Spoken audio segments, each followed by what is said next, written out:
तूफानों से जूझने की जरूरत करने वाली नाव ही किनारे तक पहुंच पाती है। माय डियर फ्रेंड्स, जो आप चाहते हैं उसे पाने के लिए आपको कठिनाइयों का सामना करना पड़ता है और संभव है आपके आसपास के लोग आपके साथ ना हो।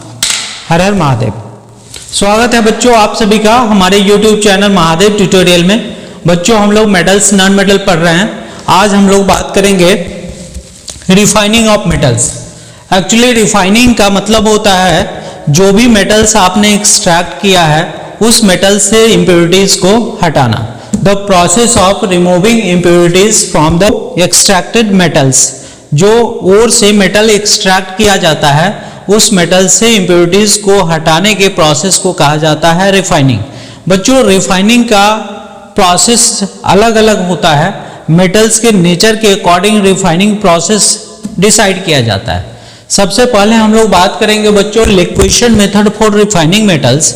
एक्चुअली लिक्वेशन मेथड उन मेटल के लिए एप्लीकेबल होता है जिन मेटल्स का मेल्टिंग पॉइंट कम होता है, जैसे लीड, स्टेनस और बिस्मथ। इन मेटल्स का रिफाइनिंग लिक्वेशन मेथड के द्वारा किया जाता है। एक्चुअली इसमें करते क्या है बच्चों, डायग्राम यहाँ पे आपको दिख रहा है। यहाँ पे बर्नर होता है, ये जल रहा होता है और यहाँ पे कंटेनर है। कंटेनर में आप देख सकते हैं यहाँ पे इम्प्योर मेटल्स डालते हैं हम लोग और यहाँ से हीट किया जाता है। चूंकि वैसे मेटल्स जिसका मेल्टिंग पॉइंट कम होता है तो यहाँ मेल्ट होकर के अल्टीमेटली ये दूसरे कंटेनर में कंटिन्यूअसली जमा होते रहता है और जो इम्प्योरिटीज है वो ये इसी बच जाता है। जैसा कि आप यहाँ देख रहे हैं, यहाँ पे जो इम्प्योरिटीज कलेक्ट हो जाएगा, इम्प्योर लेफ्ट बिहाइंड। और प्योर मेटल्स आपको कहाँ मिलेगा, इस दूसरे कंटेनर में प्योर मेटल्स जमा हो जाता है। नेक्स्ट बात करेंगे बच्चों distillation method for refining metals.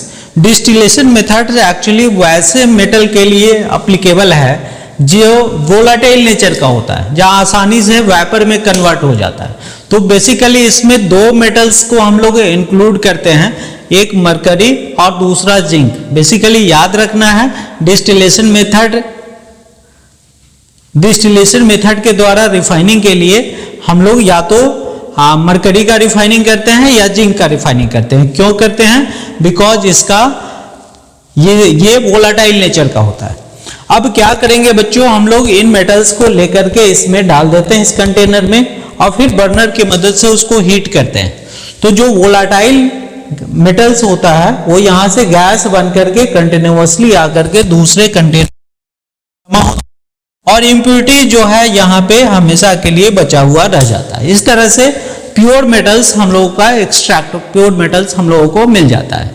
तो बच्चों इस मेथड को कहते हैं डिस्टिलेशन मेथड। याद रखना है खास क्या है इसमें, मैंने आपको बताया किस नेचर चाहिए बच्चों, ये वोलाटाइल नेचर का होना चाहिए। वैसे मेटल का रिफाइनिंग परफॉर्म किया जाएगा जो वोलाटाइल नेचर का होगा।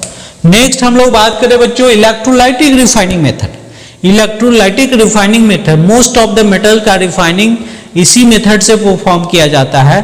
जैसे क्रोमियम है, कॉपर है, अल्युमिनियम है, सिल्वर है, ये सभी मेटल्स का extraction generally electrolytic method refining method के द्वारा किया जाता है।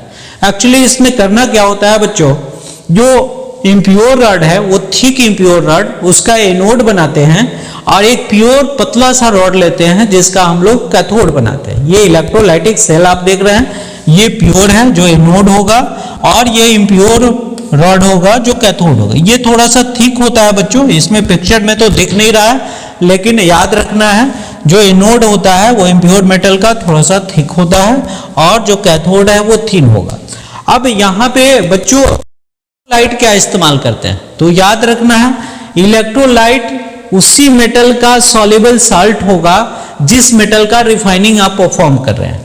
जैसे मान लेते हैं हम लोग कॉपर का रिफाइनिंग कर रहे हैं, तो कॉपर के रिफाइनिंग के लिए क्या करेंगे बच्चों, एक इलेक्ट्रोलाइटिक सेल लेंगे और कॉपर का इम्प्योर रॉड यहाँ पे हम लोग डाल देंगे। जैसा कि आप देख रहे हैं कॉपर का इम्प्योर रॉड है ये और कॉपर का प्योर रॉड हो। जो इम्प्योर रॉड होता है उसको पॉजिटिव से कनेक्ट करते हैं और इसे कहते हैं एनोड। जो इम्प्योर रॉड होता है उसे एनोड कहते हैं और जो को निगेटिव एंड से कनेक्ट, उसे कहा जाता है कैथोड। चूंकि इसमें इलेक्ट्रोलाइट इस्तेमाल किया गया है CuSO4, कॉपर के रिफाइनिंग के लिए कॉपर सल्फेट हम लोग एज ए इलेक्ट्रोलाइट लेंगे, और बच्चों ये डिसोसिएट हो जाता है Cu+2 और SO4 में, Cu+2 SO4-2।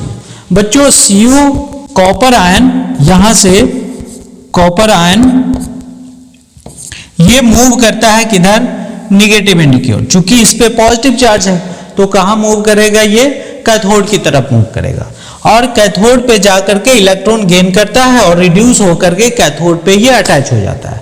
इस प्रोसेस से सॉल्यूशन में कॉपर की कमी हो जाती है। उस कॉपर आयंस के नीड को फुलफिल करने के लिए यहां से जो इम्प्योर रॉड है, यहां से कॉपर निकल करके कॉपर आयन का प्रोडक्शन होता है।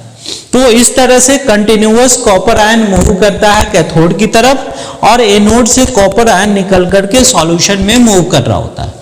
अब बच्चों हम लोग देखते हैं कैथोड पे होता क्या होगा। कैथोड पे कॉपर आयन 2 इलेक्ट्रॉन गेन करता है और मेटालिक एटॉमिक कॉपर बन जाता है। एनोड पे क्या होगा, एनोड पे कॉपर आयन का प्रोडक्शन होता है, यानी कि जो इम्प्योर रॉड है यहां से कॉपर निकलता है और कॉपर+2 कॉपर आयन बनाएगा और 2 इलेक्ट्रॉन यहाँ पे रिलीज होता है। चूंकि यहाँ पे बच्चों इलेक्ट्रॉन का एडिशन हो रहा है इसलिए इसको रिडक्शन कहते हैं, और यहाँ पे लॉस ऑफ इलेक्ट्रॉन हो रहा है इसलिए इसको ऑक्सीडेशन कहते हैं। तो ऑक्सीडेशन कहाँ होगा, एनोड पे, रिडक्शन कहाँ होगा, कैथोड पे। अब यहाँ पे बच्चों ये प्रोसेस ग्रेजुअली होते होते धीरे धीरे जो एनोड है वो थीन हो जाता है, पतला हो जाता है, और कैथोड धीरे धीरे थिक हो जाता है, बिकॉज कॉपर वहीं डिपॉजिट हो रहा है। अब ग्रेजुअली रिएक्शन होने के बाद बच्चों यहाँ पे थोड़ा सा इम्प्योरिटीज कलेक्ट हो जाता है, इस इम्प्योरिटीज को हम लोग एनोड मड बोलते हैं, एनोड मड बोलते हैं, एनोड मड कहते हैं। ठीक है, तो बच्चों ये टोटल प्रोसेस था हम लोग रिफाइनिंग का। आज का लेक्चर हम लोग यहीं समाप्त करते हैं, मिलते हैं फिर नेक्स्ट वीडियो में। Thank you for watching.